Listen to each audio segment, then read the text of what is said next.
Well, in Afghanistan, our troops are dying from IEDs, ambushes, suicide bombers. Now there's another enemy that's killing them: drugs. This is a country that is estimated to supply more than 90% of the world's opium, and now it's gotten a hold of our men and women in uniform. The Army reports that in just 1 year, 8 of our soldiers have died overdosing on heroin and morphine. And more than 4 dozen soldiers were investigated for using, possessing, or selling drugs. And on top of those disturbing numbers, the Army also said the use of heroin among its soldiers is on the rise. Tom Fitton, president of Judicial Watch, conservative legal group, joins me now. Tom, Afghani dip is a term used by these soldiers. What happened to the discipline? Oh, I think the Army is very well disciplined. The question is this problem associated with being deployed in the opiate capital of the world being handled appropriately by the military leadership? And are those being deployed understand the easy access to drugs they'll have? And do the family members of those being deployed understand that it's a risk factor as well? And is everyone on the lookout for the problems that result from drug abuse and addiction?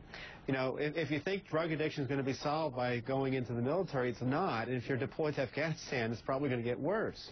So you're saying, are you saying that this investigation found that these were soldiers that already had some sort of addiction to drugs, and heroin was the next thing to try? Or is this something to do with repeat deployments, being in a war zone, and being tempted by a quick fix to feel high? Well, one can only speculate, but my guess is it's a combination of all of those factors. And, you know, the military needs to be forthright about this. And we have to understand that the source for some of these drugs is directly from the Afghan National Police and the Afghan Army. So the guys that we're working with over there, our supposed allies, are dealing drugs to our deployed forces there. And, you know, talking about undermining the relationship. And this is something we need to be on the alert for.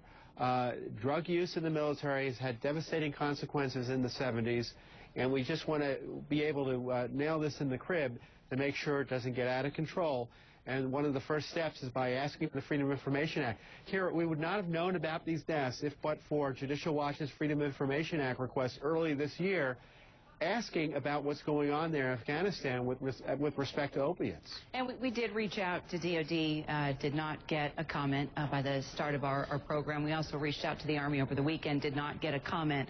So, there's a couple of lingering questions that I have with regard to, could these guys be charged? What can you tell me about that? And also, you've got some rehab that's going to have to take place now. So who's going to cover that? The VA is already overwhelmed with so many other issues. Well, you know, in terms of the charging, the investigation documents we have are just that, investigation documents. How the cases have been resolved, they did not give us the information about. The rehab is an open question. That's a good question for the military. Certainly if there's criminal charges associated with misusing this prescription medication or heroin, which is easily available there in Afghanistan, you know, folks are going to be relatively hesitant to turn themselves in.